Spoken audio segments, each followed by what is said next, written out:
what's not talked about in today's hip hop enough is how the guy that lost sound when he come back. Like, that's a big deal.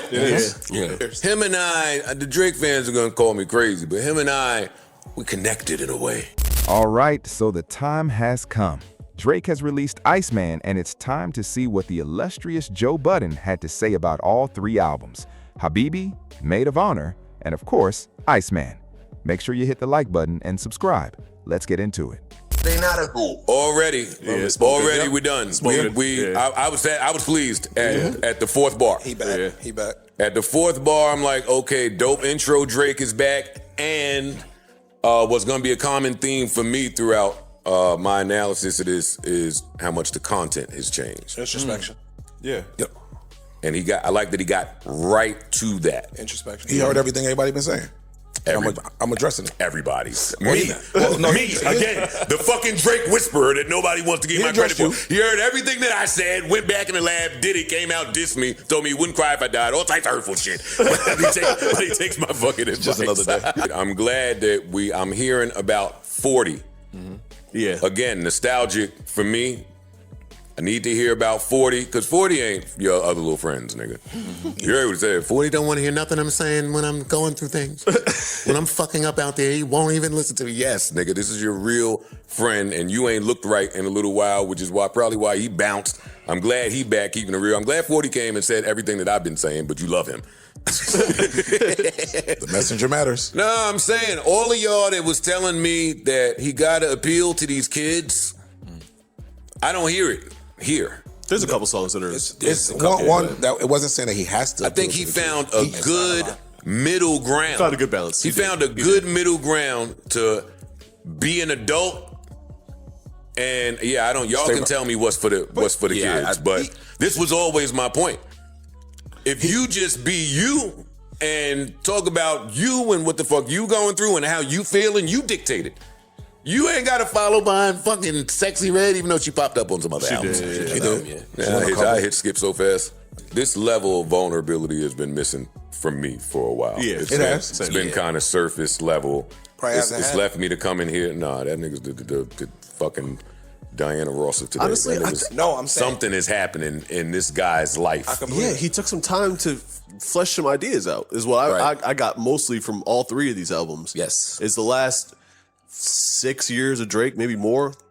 It seems like he's been ripping and running and not really taking his time with the music in the same way that he has on this project. I agree with that. You can feel the difference. No, somebody jumped on your ass. You had to go sit your ass That down. part. Sit in a dark room. However you got there. Nah, I ain't just saying however you got there, because that's back to my old beef. You was coming in here talking about what you was doing with these fucking 24-year-old. Like, he was having a blast. He was rapping, telling us about it. I'm like, nah, I don't need that from. So to hear him track 1 be this vulnerable and really get into letting people know that he heard the dig deeper. Mm-hmm. Yeah. And it sounded like he's listening to his therapist, even though she's attractive. Like, it's good way to kill this track 1. Gotta be careful with that. Nah, he smoked that whole looking in her glasses, see my reflection. It's hard to hear what she said, because he smoked. Some of this shit, it was flashes. Hell yeah. There's flashes on this motherfucker. A lot. There's more than flashes. He's talking. How do y'all feel about just all of the Kendrick disses? I didn't love him, but I get it. Yeah, I get it. I'm with it. He has a right to do it. The thing I was worried about going into this album, that'll be too much of that. Yeah. Mm-hmm. I think he struck a balance. There were a couple moments I was like, all right. It's right on the threshold for me. Yeah. There's a moment or two where I was like, too much, but on the whole, I was like, that's enough. I like the way he dissed. moment. It wasn't like the theme throughout the album for me was I didn't want to hear Victim Drake. Yes. I didn't hear I heard Revenge Drake, which I'm okay with. I'll take that. Yeah, talk your shit. Yeah, talk your shit, get your shit off. You do it on your time. I'm not. I just didn't like before when he was doing the woe is me victim shit, which I didn't really get a lot of. It was more, I'm on y'all heads now. Fuck y'all. I think I think it was dwelling Drake a little bit too much sometimes. Like not victim nor revenge, but just dwelling on the situation. Like this particularly. I agree with that. I didn't necessarily need you to dwell on and rehash the beef again and still shoot. But do you think he rehashed? I don't think a little bit. To me, he did, but he didn't overdo it. To me, he didn't. I thought he was gonna give niggas 8-9 songs. I'm shooting at you, like for the whole joint. I think he touched on it. Yeah. I think he touched on it throughout the album. He did, but he didn't overdo it. He did it sporadic enough that I felt like he was going about his day and then randomly remembered all of the bullshit that this nigga put me through. And now you're going to get 4 bars. Like this shit he's saying right here, whether it's true or not, for me, it's funny. And he's the only one that can say that. Hey, that little run you just had, I don't remember nothing you said, nigga. like he's the only, he need to come out, like I said, I don't take it as victim. It's like, yo, You now, still a peon to me. You won, You but still a now peon. that I gathered myself, like, see, that's the thing. We pay so much attention to the battle, and today I'm not focusing on the battle because it's Iceman Day. Right. But what's not talked about in today's hip-hop enough is how the guy that lost sound when he come back. Like, that's a big deal. Yeah. Like we had Jay lost ether. Boy, did he bounce back. He sounded great. Once you fall and gather yourself and be like, all right, shit ain't too bad. When the dust settles, you could say, y'all don't remember nothing. It's like coming back saying, and another thing. That's all. Like I ain't dwelling on it, but you know what? Let me just say that. I think these have been the most focused Drake that we've had since More Life, conceptually. Probably. Like all the other albums, it felt like he was catering and bouncing all over the place. A little ADHD. Here's my slow R&B shit. Here's my gangster shit. Here's my fucking pop shit. This was laid out, and that's by virtue of having 3 albums. I think I was just gonna say, it sounded like he still did it, but he separated it. Yeah, and the Iceman still is a little bit all over the place conceptually for me. At least I'm 2.5 listens, but there's enough on here that I'm fucking with it. And to me, the misses on Iceman were the moments where he stepped out of the plan. Yeah. Like there's a lot of tracks that like back in the days beats sometimes paint by numbers, like I'm gonna get this kind like you just said. Yeah. This time, like you said, he was consistent, but then every moment where I felt like he was reaching for just a little bit out of that zone, I felt like the track missed. How many misses do you think there were on Iceman? About 4. Yeah, I count about 5. 4 or Yeah, 5. I might have a little more than 4, but it's not a ton. 4 misses. There are a couple I didn't like as much as others, but there were 4 that I was like, Out of We'll get 18 there. tracks. We'll get there. We're on track 3. I want to finish this real quick. Yeah. I take 500K down to dinner. I never could learn shit from none of y'all. Whoa. All right. first of 3 hope. This All is, right. All right. What do we think? Which part? He shot a hove. It wouldn't be the first time. But we still don't know why, right? Right. I I mean, mean, he sort of says it on the album. He does say he alludes to him doing some behind the scenes shit Yeah, 'cause somewhere on there. He shoots at him 3 times on the album, from what I can see. And one of the times he was basically saying the OGs making a bunch of money off me and all the shit going on, and they distance themselves from it. And I think he sees Hov as the leader of that shit. Like, It's some shit that happened behind the scenes that they said people had a hand in. On some real, again, I don't know how true it is, but they said niggas, old head niggas, it's a couple that we know and love, were conspiring. Bro, he said this shit before when the higher ups has all come together as a collective to end my run and send me a message and was adamant, hey, I ain't get that message. Right. And now it's like, okay, y'all tried it again with the whole Kendrick run, the beef. He's been saying this like, I know the play. I know what y'all are up there doing. Us, my bad. For the shit to come to us, he gotta know. Like, niggas be talking, bro, and It's just funny that all his beefs are with his longtime collaborators. Yeah. I don't think it's that. I mean, that's a theory, and you could be possibly right, but I just think that Drake, like I said, he's trying to reestablish dominance. Like before, he alluded to being the best, GOAT talk. Now he's saying I'm the best, and who is the best considered? Jay-Z. Remember in our interview that we did a couple years ago, I asked him about the shots that you and Jay sent, and he said it's never crossed the line because there's a mutual respect between both of them. So I think this is kind of lying in that same vein. Oh no, I don't think this is crossed. I think some mutual respect it has ain't been crossed lost. the line from a But what disrespectful standpoint. what can Jay-Z do to Drake's career at this point? They're sitting at the same table. I think They're not sitting at the same table. They're not sitting at the same They're table, bro. not sitting at the same table. What do you mean? If you're Drake, you think y'all are. Actually, think you let are. me tell you something. That was Hov's point. If you Drake, you might think, nigga, from a total musical standpoint only, you not at my table. And that's where you lose already. That's how you know we not sitting at the same table. Because why are you? We not talking music. Hov is at I'm at the table with the bosses. True. And you sitting here, You sitting work here suing for the a label. You suing You're the not label. at my table. You're not at my But if we're table. talking Not about at my table. music-wise, Jay-Z and Drake are kind of like eye to eye. Yeah, but Drake's. I don't think they are. But Yes, they are. Actually, they are. But Drake's. I don't think they. Yes, I think they are. Drake is musically right now, especially Drake is not eye to eye with Jay-Z. He's way above past him. Jay-Z. He's above Jay, you said.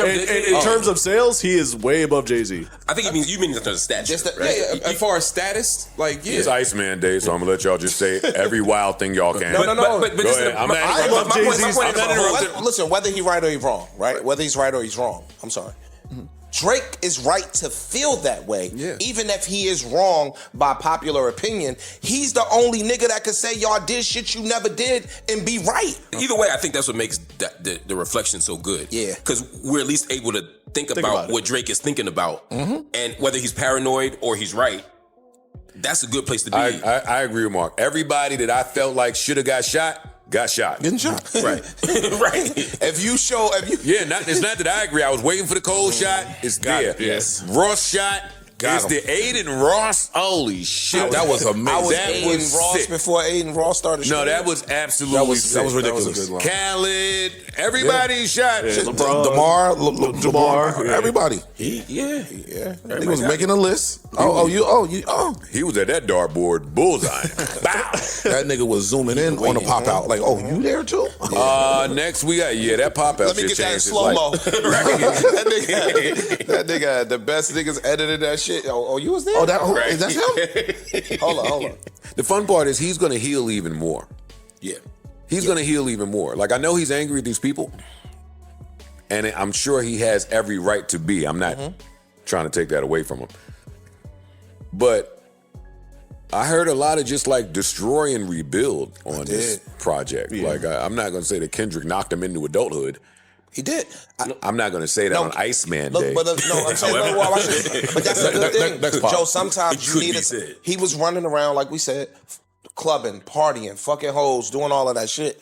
Sometimes, my nigga, you need something to, whether it's death, whether it's whatever, to sit your dumb ass down and realize you got off focus. Listen, you want to be grateful when things happen in life that make you see just who's phony and who ain't. That part too. Like that's not something to be angry That's true. at. That's a like fact. the sooner you could find out that who you thought was not who you thought, that's a blessing, dog. It can't be it. But we talking about the deeper level of self-reflection that he sound like he went through. Like for me watching the stream, I was super excited when Act popped up. Yeah. I was super excited. That was Smiled. super dope. I had the biggest smile on my face. I damn near shed a thug tear because that's the right thing to do. Yep. 1000%. Word. That's the right thing to do. And when you don't do the right thing, you leave yourself open and looking like a complete shitball. So me on the side, I'm like, yo, this nigga has been loving you for life. Down. And every release, you with these little punk ass streamers, you with all of these people that just don't matter. But the second you step back, You realize it. Oh shit, that nigga been in my corner the whole time. It give you some time All these niggas to was perspective. It give you some time to call the person that you really, really love, but you ain't really hollered at in a minute, and you want to let them know. That's true. Like he didn't just invite Act to the stream; he bought him a chain. No, he bought him a chain, he flew him up. Documented the whole shit, and I was like, "That's what you're supposed to do." treated him right. That's what you're supposed to do. And that's Reward the loyalty. sign that work is getting done. That's Inner work. Inner work. Yeah, that's the sign. Despite the hot therapist. Yeah. He fucked best her. guy. No, he popped. He was licensed. He fucked her now. She was licensed? No, he definitely. No. But I realize it's gotta get a little deeper. Every time I hear him say that on his project, I could kill him. Well, it finally set in. Why? Then why won't he apologize to me? He did. He talked to you. He talked. I said, why won't he apologize to me? Send the owl. Yo, I'm not gonna keep harping on this. Yes, I am. Hey, yo, dog. All niggas been saying was dig deeper, yo. Yo, you got a mental Pause. And I have a mental problem? Yeah. How? Yo, you'll find a way to center yourself. you great, boy. You are amazing. Ish, you don't know me and this guy are kindred spirits. I do know. I've said it. You don't know that. I've said it for 5 years. Him and I, the Drake fans are gonna call me crazy, but him and I, we connected in a way. I said it for 5 years. He explained on that one. yeah, you did. Yeah, he told you. Hey, yo, Boy, you walked into that one. Something about round things. Slept into that one. Bubble shake. y'all connected in more ways than one. Brothers, you might say. Yeah. And he gonna lie. Right. He gonna lie talking about, I wonder which one of his bubble shakes. Nigga, you know them all. you know every one of them, dog. About 8, 9. Shit. Damn. Anyway, yeah, dog. Just the dig deeper part. I'm glad he keeps saying I ain't gonna beat a dead horse, but yes, no Lil Yachty, yes, yes. No, who else? Who else we was worried about? I was worried about. Like I couldn't get too excited about the project because I didn't know how he was coming. Pause. Like I didn't know if he was gonna do his appeal to the young people shit. You just don't know. But yeah, lock them niggas out the studio. Leave Yeet and Yachty and Yeah, Cardi. Cardi. But yeah, no. Yeah, I'm cool. It just felt like they talked about 3 albums for 3 hours. I really just wanted to give you all a general sense of what they felt about Iceman specifically, because that was the most important project and the one everybody had been anticipating. And as you can see, they seemed to love it. They felt like Drake is genuinely back. And for the most part, I would agree. I love how Joe always finds a way to put himself in the center of the situation. I think Ish was trying to get to that point too. There were so many moments during the review where Joe basically wanted to say that Drake is not just changing and evolving because of Kendrick and the battle. It was me too. It was always me. He should have listened to me instead of just listening to 40. And that speaks to what members of the JBP and myself have been saying for years. Drake and Joe have a love-hate relationship. They respect each other deeply. And I know Drake threw that shot on the album. I'm talking about sleepwalking and getting with his girl. But I liked how Joe gave us a little more detail on that situation, saying it has not been just once. It has been around 8 or 9 times where they ended up dealing with the same woman, and some friction came from it. I did not know it was that many. I thought maybe 1 or 2, but 8 or 9 is a different level entirely. But still, when you hear Joe talk about Drake in that way, the "he did not listen to me, did not take my advice, he owes me an apology" energy, you can tell that Joe genuinely yearns for a decent relationship with Drake. Not best friends, just common ground. He wants Drake to acknowledge that, as on that podcast, Joe was right. I also loved how Joe brought up the academic situation, because that is something even people close to Ak have said privately.